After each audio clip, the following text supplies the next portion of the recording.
Everyone, welcome to my channel the Edumath. আজকে আমাদের topic class 10-এর মেজারেশন বা পরিমিতি। তো পরিমিতির ফার্স্ট চ্যাপ্টারে আমরা আসবো হচ্ছে রাইট সার্কুলার সিলিন্ডার বা লম্ববৃত্তাকার চোঙের ক্ষেত্রে।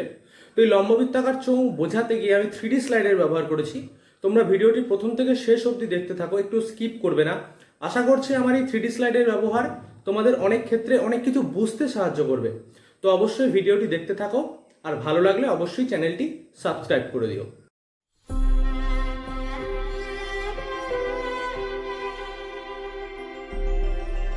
তো আজকে আমাদের টপিক হচ্ছে রাইট সার্কুলার সিলিন্ডার বা লম্ববৃত্তাকার চোঙ।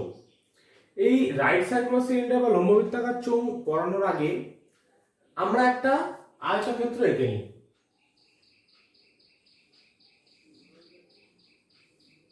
ঠিক আছে, তো এই আয়তক্ষেত্রের এই বাহুটার দৈর্ঘ্য ধরি এল, আর এই প্রস্থ এটা ধরি এইচ। তো তোমরা এটা বোর্ডে হয়তো দেখছো, আমি তোমাদের সুবিধার্থে একটা কাগজ নিলাম, জাস্ট একটা আয়তক্ষেত্রাকার কাগজ। এই দেখো পুরো এরকম। তো যার এই বাহুটা এল, এখানে লিখেছি এল, আর যে এই বাহুটা অর্থাৎ প্রস্থটা এটা হচ্ছে এইচ। তো এই কাগজটিকে আমি কি করব, বেন্ড করব, মানে বাঁকাবো আমার নিজের এই হাতের দিকে। এই দিক ধরে এই দিক বাঁকাবো, আর এই দিক ধরে এদিক বাঁকাবো, এই দুটো জোর করব। এই দুটো জোর করার পর জাস্ট এবার এরকম ভাবে ধরবো। এই যে আমার প্রোডাক্টটি তৈরি হলো বা এই যে আমার গঠনটি তৈরি হলো, এটাকে আমরা বলবো লম্ববৃত্তাকার চোঙ। তাহলে তোমরা দেখতেই পাচ্ছ, এই যে আমি লম্ববৃত্তাকার চোঙটি পেলাম, এটা জাস্ট আমি আয়তক্ষেত্রটাকে বেঁকিয়ে তৈরি করলাম। এইবার এটার যেটা এই এল অর্থাৎ দৈর্ঘ্য, সেটাই কি আমার এটার এইটুকুনি না, অর্থাৎ এইটাই বৃত্তের পরিধি হয়ে গেল। এই যে আমি বৃত্তটা এখানে পেলাম, সেটার পরিধি কি হয়ে গেল, এল। কারণ এটাই তো আমি এদিক ভাবে আর এদিক ভাবে বাঁকিয়েছি, তাহলে এটা আমি পেয়ে গেলাম এই এল। একই রকম ভাবে এই এইচ, এটা হয়ে গেল কি এই লাল মার্কটা যেটা আমি এখানে দেখিয়েছি। তাহলে কি এই এল আর এইচ, এইটা যদি কোনো একটা আয়তক্ষেত্রে দৈর্ঘ্য আর প্রস্থ হয়, তাহলে সেই আয়তক্ষেত্রের ক্ষেত্রফল কত হয়, এল ইন্টু এইচ। ঠিক আছে, তাহলে একই রকম ভাবে এই যে চোঙটা, এটার কি আমি এই দিক ফাঁকা রেখেছি, এই দিকও ফাঁকা রেখেছি, তাহলে এটার এখন ক্ষেত্রফল কি হবে, এল ইন্টু এইচ। একই, কারণ আমি টোটাল আয়তক্ষেত্রটাকে বেঁকিয়েই তো করলাম, কোনো তো এর ক্ষেত্রফলের চেঞ্জ হলো না, তাহলে নিশ্চয়ই এল ইন্টু এইচ হবে এটার ক্ষেত্রফল। এবার দেখো এই যে আমি টোটাল পার্টটা করলাম, এটা নিশ্চয়ই একটা বৃত্ত বা সার্কেল। এর সেন্টার থেকে এর যে পরিধির যে দূরত্ব, তাকে আমরা কি দিয়ে ডিনোট করি, আর, বা যাকে আমরা বলি কি ব্যাসার্ধ। তো এই যে বৃত্তটা আমি এখানে পেলাম, তো সেটার ব্যাসার্ধ যদি আর হয়, তাহলে এই পরিধিটা কত, 2 পাই আর। তার মানে এই যে বৃত্তটা, এটা যদি 2 পাই আর হয়, তার মানে নিশ্চয়ই এল অর্থাৎ এই যে টোটাল দৈর্ঘ্যটা, যেটা আবার এটার সাথে সমান, তার মানে এল ইকুয়ালস টু 2 পাই আর। তার মানে আমরা এই চোঙটার যে পার্শ্ব তল, অর্থাৎ এই যে আমি আয়তক্ষেত্রটাকে বেঁকিয়ে করলাম, তাহলে এই চোঙটার পার্শ্ব তল অর্থাৎ এই যে তলটা, এটার ক্ষেত্রফল আমরা কত পেলাম, এল ইন্টু এইচ। তার মানে কি 2 পাই আর ইন্টু এইচ। তো সবার প্রথমে আমরা এলাম হচ্ছে এই সূত্রটা, যেটা কি পার্শ্ব তলের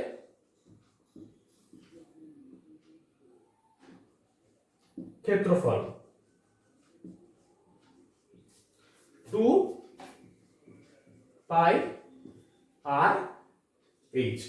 এবার দেখো আমি এই চোঙটার ক্ষেত্রে কি করলাম, এই পার্টটা আর এই পার্টটা, এই দুটো পার্ট কি করলাম, ফাঁকা রাখলাম। এবার যদি আমি এই পার্টটা কভার করে দিই আর এই পার্টটা যদি কভার করে দিই, তাহলে আমার কি আসে, এই দিকে একটা যদি কভার করি, তাহলে নিশ্চয়ই এখানে একটা বৃত্ত আসবে এটাকে কভার করতে গেলে। এই বৃত্তটার আবার এটা ধরেছিলাম আর, ব্যাসার্ধটা। তো ব্যাসার্ধ যদি আর হয়, তাহলে বৃত্তের ক্ষেত্রফলটা কি হয়, পাই আর স্কয়ার।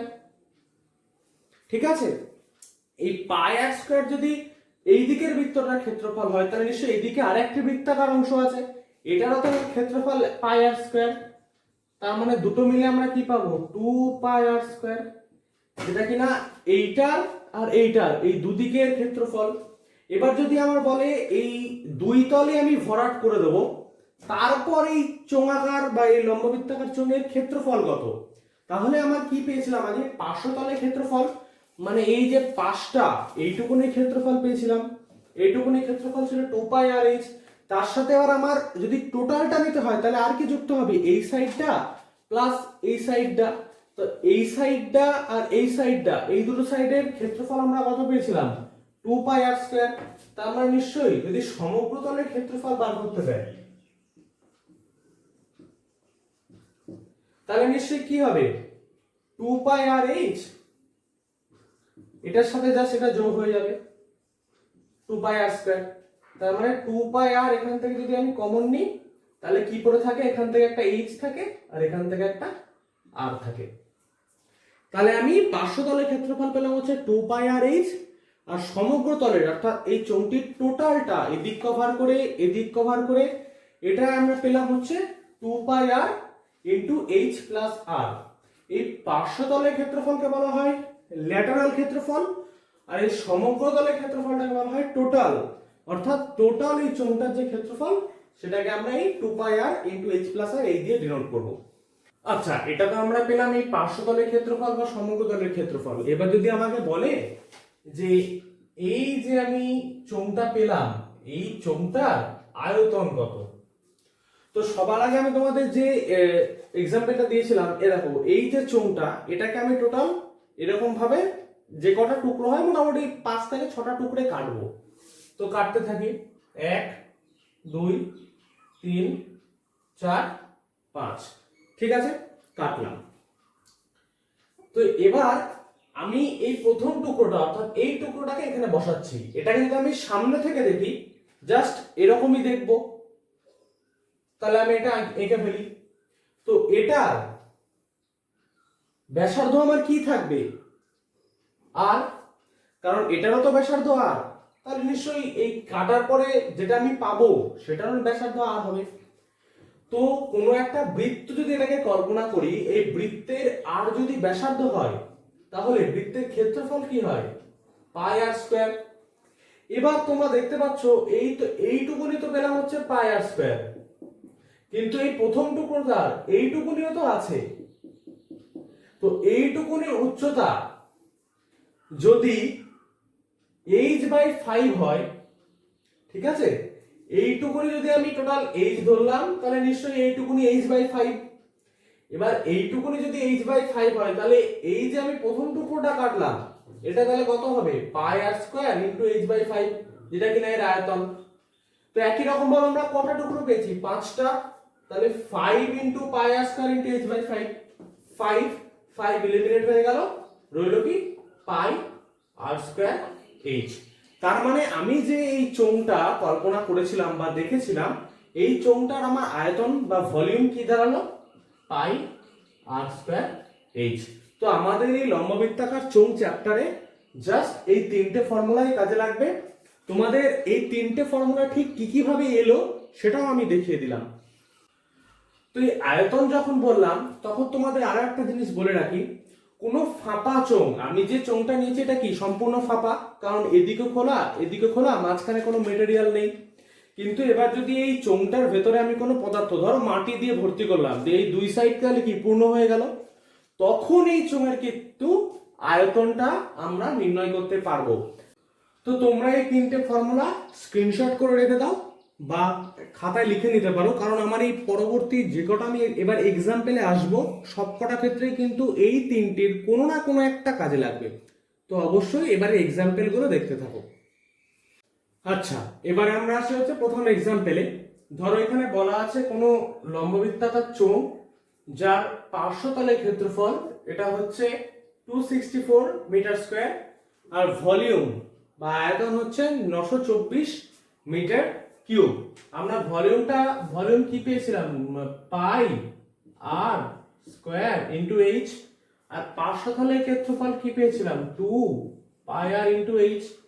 তাহলে এবার আমাদের জানতে চেয়েছে যে এই যে আমি চোঙটা পেয়েছি এই চোঙের যে ব্যাসার্ধ সেই ব্যাসার্ধটা কত, মানে হচ্ছে এই বেসমেন্ট যেই ব্যাসার্ধটা এইটা কত বা ভূমির ব্যাসার্ধটা কত, আর জানতে চাইছে উচ্চতাটা কত। তার মানে এই যে এই হাইটটা এইটা কত। তো প্রথমে আমরা দেখতে পাচ্ছি এখানে কি আছে 2 পাই আর এইচ, আর এখানে আছে হচ্ছে পাই আর স্কোয়ার এইচ। আচ্ছা, এবারে আমি এই যে ইকুয়েশনটা এটাকে 1 নাম্বার দিই আর এটাকে 2 নাম্বার দিই। এবার যদি আমি 2 ডিভাইডেড বাই 1 করি তাহলে কি পাই দেখো, pi R square H by 2 pi R H equals to, আচ্ছা পাই আর স্কোয়ার এইচ এর ঘরে কত ছিল 924 বাই 264। ঠিক আছে, এই যে এই পাই এলিমিনেট করে দিলাম, আর স্কোয়ার আর এলিমিনেট করে দিলাম, এইচ এলিমিনেট করে দিলাম, রইল বাকি আমার r by 2 equals to 924 by 264। তো এটাকে কি দিয়ে কাটা যায়, 4 দিয়ে, 4 6 24 আর 2 4 66, 4 দিয়ে 4 দুগুণে 8, 4 3 12, 231। তো এখানে 11 দিয়ে কাটা যায়, 6 21, 2 দিয়ে 6, 3 দিয়ে 21, 7। তার মানে এই যে আর সেটা আমরা পেলাম হচ্ছে 7, অর্থাৎ এই যে ভূমির ব্যাসার্ধ সেটা আমরা পেলাম হচ্ছে 7 মিটার। এবার যদি আমার এখানে বলে ব্যাস কত, তাহলে নিশ্চয়ই 7 ইনটু 2, বা ডায়ামিটার কত, তাহলে নিশ্চয়ই 7 ইনটু 2 বা 14 মিটার হবে তখন। এবার যদি আমার জিজ্ঞেস করে উচ্চতা কত, আমি এখানে কি পেয়ে গেছি আর, কিন্তু আমার এখন লাগবে কি এইচ, তাহলে আমি 1 বা 2 এর যে কোনো একটাই আর এর মানটা বসিয়ে দেবো, তাহলেই নিশ্চয়ই আমি এইচটা পেয়ে যাব। তো এখানে আমার প্রথমটাতেই বসাই, কারণ প্রথমে আর এর এক ঘাত আছে, এটাই আমার বসালে সুবিধা হবে। তাহলে 2 পাই আর তাহলে কত 264, আর এর মান আমরা অলরেডি পেয়েছি 7, তার মানে 2 ইনটু 22/7 ইনটু আর মানে 7 ইনটু এইচ ইকুয়ালস টু 264। তো 7 7 এলিমিনেট করলাম, বাকি রইল 22 আর 2, তাই তো? তাহলে এখানে 11 দিয়ে ডিভাইড করি, ওকে, আর 2 দুগুণে 4, 6, তার মানে আমি এইচ পেলাম 6 মিটার। তাহলে এখান থেকে আমি উচ্চতা পেলাম হচ্ছে 6 মিটার, আর আর মানে রেডিয়াস বা ব্যাসার্ধ পেলাম হচ্ছে 7 মিটার। তোমরা এই 7 আর 6 এটা তুমি এই ইকুয়েশনে বসিয়ে দেখবে, ঠিক একই রকম ভাবে পার্শ্বদ্বয়ের ক্ষেত্রফল 264 মিটার স্কয়ার পেয়ে যাবে। আচ্ছা, এবারে আসি হচ্ছে পরের এক্সাম্পলে। ধরো আমাকে একটা এই চোঙ বা সিলিন্ডার দেওয়া আছে। এবার কি বলেছে, চোঙের ভূমির ক্ষেত্রফল বা বেসমেন্ট এরিয়া সেটা আমার বলেছে 13.86 মিটার স্কয়ার। এখানে আমি বিএ বা বেসমেন্ট এরিয়া বা ভূমির ক্ষেত্রফল দিয়ে লিখছি। এটা আমার কি 13.86 মিটার স্কয়ার। আচ্ছা, এবারে বলেছে উচ্চতা হচ্ছে 8 মিটার, তার মানে হচ্ছে হাইটটা এটা হচ্ছে 8 মিটার। তাহলে আমার কি জানতে চেয়েছে যে এই চোঙের ভলিউম বা আয়তন কত। ভলিউমের সূত্র সবসময় আমরা জানি পাই আর স্কয়ার এইচ। আমার এখানে এইচ আছে, এই ভি এর এইচটা আমি আর পেয়েছি, কিন্তু আমার লাগবে কি আর, সেটা এবার বের করতে হবে। আচ্ছা, ভূমির ক্ষেত্রফল, ভূমি কি একটা বৃত্তাকার ক্ষেত্র, তো কোন একটা বৃত্তের ক্ষেত্রফলের ফর্মুলা কি হয়, পাই ইনটু আর স্কয়ার। পাই ইনটু আর স্কয়ার কত বলেছে 13.86, জাস্ট পয়েন্ট রিমুভ করে 100 দিয়ে ডিভাইড করলাম, তো 22/7 ইনটু আর স্কয়ার ইকুয়ালস টু 1386/100। তো এবার 22 দিয়ে আমি 1386 কে ডিভাইড করি, হয় এখানে 63 আর এখানে r স্কয়ারের নিচে আছে 7, এই 7টাকে আমি উপরে নিয়ে গেলাম ইনটু 7 করলাম বাই 100, যেরকম আছে 100 লিখলাম। ঠিক আছে, এবার 63 এটাকে তো আমি এরকম ভাবে লিখতে পারি 7 ইনটু 9। ওকে, তার মানে আমার r স্কয়ার কি দাঁড়ালো 7 ইনটু 7 ইনটু 9 বাই 100। 9টাকে আমি 3 ইনটু 3 লিখতে পারি। এইবার নিচের এই 100টাকে আমি 10 ইনটু 10 লিখতে পারি। এবার যদি আমি এখান থেকে r নির্ণয় করি তাহলে আমি কি পাবো, জাস্ট এই 7 ইনটু 3/10, কারণ এই স্কয়ার থেকে যখন এর ওভাররুট করব তখন একটা একটা করে যে জোড়া এলিমেন্ট গুলো আছে সেগুলো ডিলিট হবে। তার মানে 7 ইনটু 7 থেকে আমি একটা 7 পাবো, 3 ইনটু 3 থেকে একটা 3, আর 10 ইনটু 10 থেকে একটা 10। তার মানে 7 ইন্টু 3/10, তার মানে 21/10, তার মানে 2.1 মিটার। তাহলে এইটা আমি কি পেলাম, এই ভূমির যে ব্যাসার্ধ সেইটা। এইবার আমাকে জানতে গেছে কি ভি মানে পাই আর স্কয়ার এইচ অর্থাৎ আয়তনটা। তাহলে পাই 22/7 আর স্কয়ার মানে 2.1 তার হোল স্কয়ার, এইচ এইচ আমি কত পেয়েছি 8। ঠিক আছে, এবার এইটা আমি জাস্ট সিম্পলিফিকেশন এখানে করছি, 22/7 ইনটু 21/10 ইনটু 21/10, জাস্ট মানে পয়েন্ট রিমুভ করে বাই 10 করে নিলাম ইনটু 8। তো 7 দিয়ে 21, 3, 5, 4, ব্যাস এই অবধি রইলো। এইবার যদি তুমি এই টোটালটাকে গুণ করো দিয়ে এই 5 ইনটু 10 অর্থাৎ 50 দিয়ে ভাগ করো, তাহলে তোমরা পাবে 110.88 মিটার কিউব, অর্থাৎ ভলিউম আমরা তখন পাবে হচ্ছে 110.88 মিটার কিউব বা ঘনমিটার। আমরা এতক্ষণ তো আমাদের আগের যে চোঙগুলো অর্থাৎ জাস্ট এইরকম টাইপের চোঙগুলো নিয়ে দেখছিলাম। তো এবার যদি আমাকে বলে যে এটির ভেতরে অর্থাৎ এইটুকু পজিশনটা সেইটা ফাঁপা, বাদ বাকি যে এই পার্টটুকু সেগুলো যদি মানে নিরেট,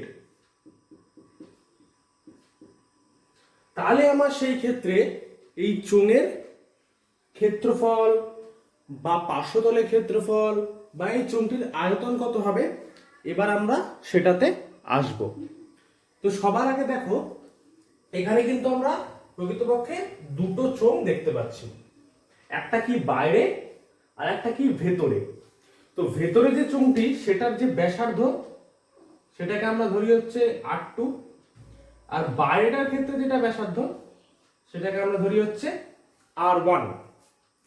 এবার যদি আমাকে জিজ্ঞেস করে এই ভেতরটুকুর আয়তন কত, তাহলে নিশ্চয়ই আমি নরমালি এই চোঙটারই আয়তন নির্ণয় করব, পাই R2 স্কয়ার ইনটু এইচ, এটা তো একদম ইজি।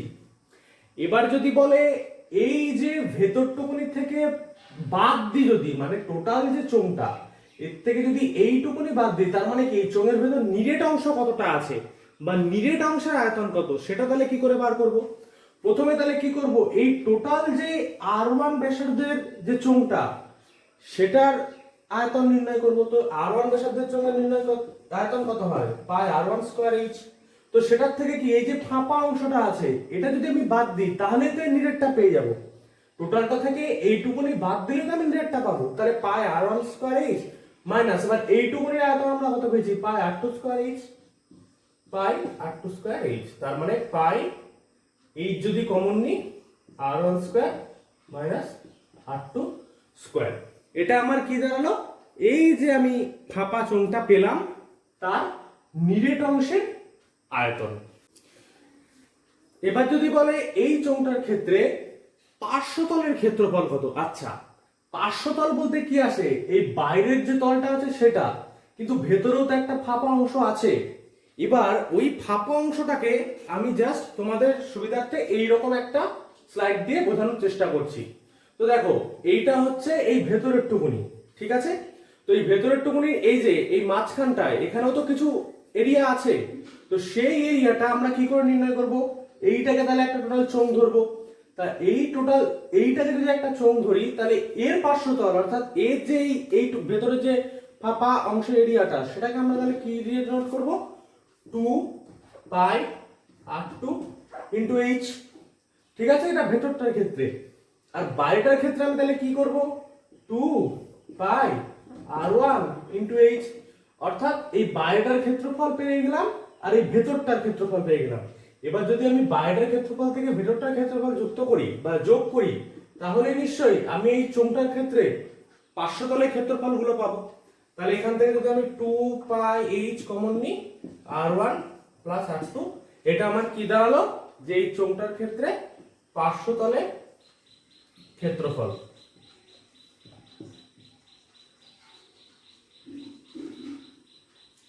আচ্ছা, এবারে যদি আমি এই চোঙটার ক্ষেত্রে পার্শ্বতলের ক্ষেত্রফল পাওয়ার পর যদি সমগ্র তলের ক্ষেত্রফলে আসি, আচ্ছা সমগ্র তল বলতে কি বলেছিলাম আমি, জাস্ট এই যে পার্শ্বতলটা এটার সাথে এই যে বেসটা আছে সার্কুলার বেস, আর এই যে সার্কুলার বেসটা আছে, এই দুই সার্কুলার বেস আমরা যোগ করব। কিন্তু এইখানকার যে সার্কুলার বেসটা আছে বা বৃত্তাকার যে ভূমিটা আছে সেটার ক্ষেত্রে আমরা কি দেখতে পাচ্ছি, এইটুকুনি অংশ, এই যে আমার আঙুল দিয়ে নির্দেশিত অংশ, এইটুকুনি অংশ কি ফাঁকা বা ফাঁপা। তো এইটুকুনির নিশ্চয়ই আমরা কোনো ক্ষেত্রফল পাবো না। তো আমরা জাস্ট নির্ণয় করবো এই যে আমার দাগ দিয়ে যেটা আমি মার্ক করেছি সেইটুকুনি ক্ষেত্রফল। তো সবার আগে আমি যদি এই R1 ব্যাসার্ধ অর্থাৎ এই সেন্টার থেকে এই R1 এইটুকুনির ব্যাসার্ধ নিয়ে যে বৃত্ত পাবো সেটার ক্ষেত্রফল থেকে এই R2 দিয়ে যে ব্যাসার্ধ পাবো সেই ক্ষেত্রফলটা যদি আমি বিয়োগ করি তাহলে নিশ্চয়ই ওপরটার ক্ষেত্রফলটা আমি পেয়ে যাচ্ছি। তো সবার আগে আমরা দেখি এই এইটুকুনির ক্ষেত্রফল কত হয়, পাই যেরকম নরমাল থাকবে পাই। আচ্ছা R1 স্কয়ার, ওকে, বড়টা মাইনাস পাই R2 স্কয়ার ছোটটা। তো এইটা বাদ দিলেই কি আমি এই মাঠ জায়গাটার ক্ষেত্রফল পেয়ে যাব। তাহলে পাই কমন নিয়ে R1 square minus R2 square. এটা তো পেলাম আমরা একটা পাশের জন্য। এবার আমার কি দুটো পাশ আছে, একটা একটা, তাহলে জাস্ট 2 দিয়ে গুণ হবে। এবার যদি বলে সমগ্র তলের ক্ষেত্রফল,